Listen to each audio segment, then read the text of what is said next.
Good evening, part two. I didn't know my memory ran out as far as my phone, so my storage. So this is part two of Jump at the Sun, the true life tale of unstoppable story catcher Zora Neale Hurston. You know what? I did not realize that Zora was born in 1891.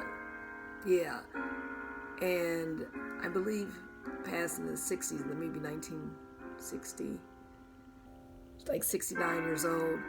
And she, was prolific in the Harlem Renaissance era. But I just didn't know. And both sets of grandparents were slaves, right? And we know that her mom passed at an early age, and she had a stepmother who didn't treat her well, and they sent her to boarding school, and they stopped paying the tuition, and then she had to work on her own, and she worked as a maid, housekeeper, and she could only earn her high school degree if she was 16 years old, and at the time she was 26. So she posed or disguised herself as a teenager, even though she was older. And this is her stepmother who's like, get out. Isn't that terrible? And that's why I said, if you can get along and be peaceful with your family and your bonus moms and bonus dads, that's wonderful. And we see that she developed a love of reading early on.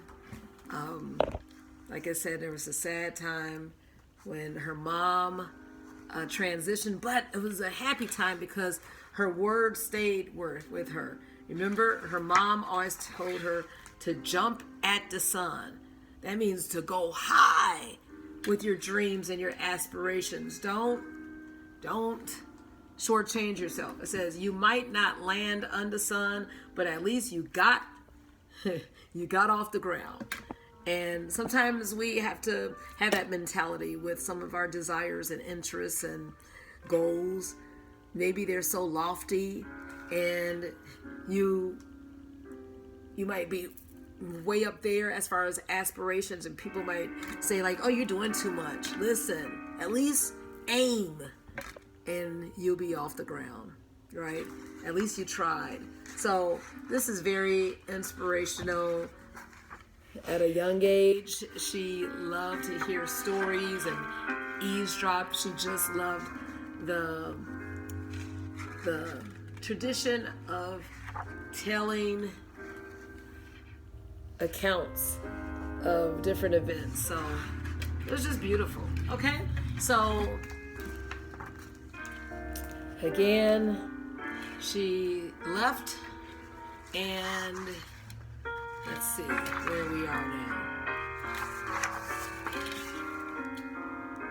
Though friends, she was able to sleep at different friends' places. She just had a hard time. She had to earn her keep. But she was better at storytelling than holding a job. She was fired from housekeeping and maid jobs for reading the employer's books, right? She up and quit babysitting. She was miserable except for when she spooned out at Eatonville trickster tales to whoever sop them up. And sakes alive, folks were hungry. They listened to her. The son, however, was getting antsy waiting on Zora, so he called down saying, ain't you supposed to be meeting me up here? Yeah, right? Your dreams are big. Reckon Zora was getting antsy too. How was Zora to jump all the way to the old big yellow by doing what made her happiest? And that's what I asked. What are 3 to 4 things that make you happy? You should have an inkling, right? Maybe it's playing ball, maybe it's playing chess, maybe it's painting or gardening, landscaping, cooking, writing, something that makes your heart just jump at the notion of it. Take some time to just reflect. If you can write down 10 things, and and schedule it daily. At least one of the 10 or one of the 3 or 4. So Zora was happiest at school and hearing those stories. All right, and this is where she disguised herself. You know, they're the other 16-year-old, and she went way ahead, and she graduated. Yes, yes. Now, this is where we are. So she did. So she jumped. She jumped and landed at Howard University. The best part, all those years of tarrying, meaning waiting around Joe Clark's and making up tales out of corn husks, paid off. She shared her tales with the director of the Stylist, the college's literary club, and was offered membership because I guess she was very skilled. Zora not only wrote for their magazine, but the door opened to other events where she met successful writers like W.E.B. Du Bois. Whoa, intellectual. Oh my goodness, who wrote a book she loved, The Souls of Black Folk. Soon she got to thinking, I want to be a famous author too. Wonderful. It was in her. So Zora jumped again. She got herself a typewriter. Yes. And her fingers got to tapping, and all her Eatonville memories poured into them pages. One of her stories was even about a little girl sitting atop a gate post. Oh, it's a raccoon, isn't it? Ugh. Oh my goodness, alligator, crocodile, oh my. They're just watching her. Well, hopefully they're enjoying her stories. Though Zora loved schooling, she found she loved writing more. And at that time, new writers who wanted to get published went to one place. So in January 1925, almost 100 years ago, we're talking about 98 years ago, January, Zora made her way to New York City. As in Eatonville, folks welcomed her. During the day, she listened to book discussions at the library or lectures at the YMCA, just eating it up. Good for her. And look at this. Uh-oh.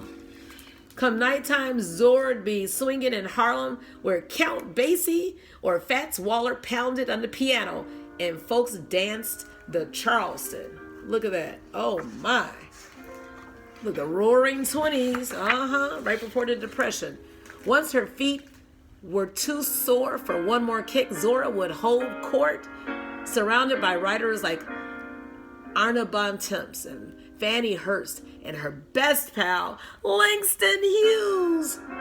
Oh, that's wonderful. Langston's poetry jumped at the sun, for sure. If Zora's stories held the ears of these great writers, surely her mama was right that Zora could teach and reach the sun too. Come on. That's wonderful. You have one life to live. You know, God did not make folks all at once. He made folks sort of in his spare time. For instance, one day he called everybody and gave out feet and eyes. Another time he gave out toenails. You know, all them animals was having a ball down in the pine woods. The dog said he'd be trumpet in the band. And the horse and the frog and the mockingbird all be there to help. But they didn't have no bass drum. Once, way back yonder, before the stars fell, all the animals used to talk just like people. How about that? That spring, like the springtime now, Zora jumped again. She mailed a handful of stories to a magazine's literary contest. Her words were so alive that the judges saw the moss on the trees, smelled the sawgrass in the Everglades, and heard the men chanting on the railroad. Then those judges began chanting Zora's name. Yep, honorable mention, short story, Black Death by Zora Neale Hurston. Second place, fiction award, Spunk. Second place, drama award, Color Struck. Honorable mention, Spears. And so many other awards, because she had gifts and talents and skills. Wow, good for her. Well, a fancy college heard about Zora's storytelling and offered her admission, but if there was one thing Zora had learned, it was that school was expensive, and she didn't have 2 nickels to rub together. Zora was doubtful. Jump, Zora, Mama's word saying, and wouldn't you know it, her jumping paid off. Barnard College offered her a scholarship. It wasn't much, But friends helped out, and Zora put together a collection of tales from home called the Edenville Anthology and earned a bit from that. For the first time in all her schooling, Zora was able to stay in school. For her very last semester, Zora had one big project left to do, field work for her anthropology class. Anthropology is the study of humans and their behavior. Her professor, Dr. Boas, suggested that Zora collect Negro folklore. Now, folklore includes stories and beliefs passed down from generation to generation, exactly like the ones told at Joe Clark's. Shucks, Dr. Boas might as well have asked Zora to go down to Joe Clark's for some sugar. Yep. She had heard Brer Rabbit's adventures and why the squinch owl screeched since she was a baby. How many lumps of sugar had she fetched to hear about High John the Conqueror? Of course she'd go collect some stories. Or how many times her mama called Zora. Zora looked up to the sky. I'm coming for you, son. And the sun smiled down. I know. Zora drove into Edenville. And even after she'd been gone for 22 years, the townsfolk still recognized her. Well, if it ain't Zora Hurston, they rattled off questions before she could even answer them. You gonna stay a while? Several months? Where you going to stay? I reckon. What you up to?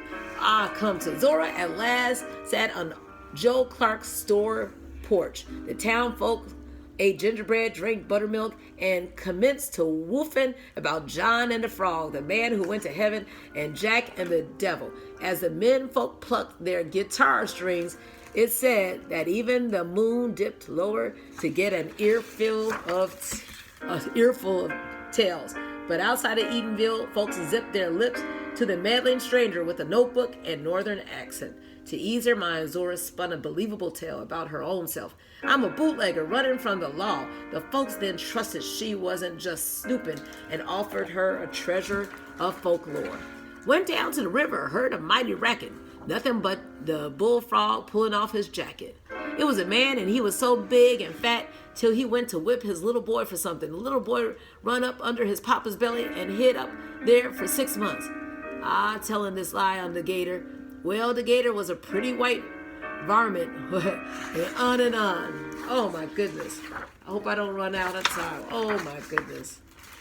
Zora's college project became one of her biggest jumps.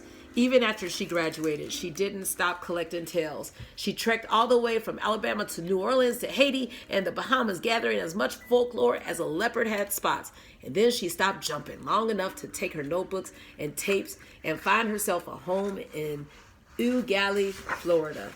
There on her porch, with paper spread out, Zora took her biggest jump ever. She set up her typewriter and her fingers got to tapping all those tales into books. Then she tapped up her very own stories and made her own books too.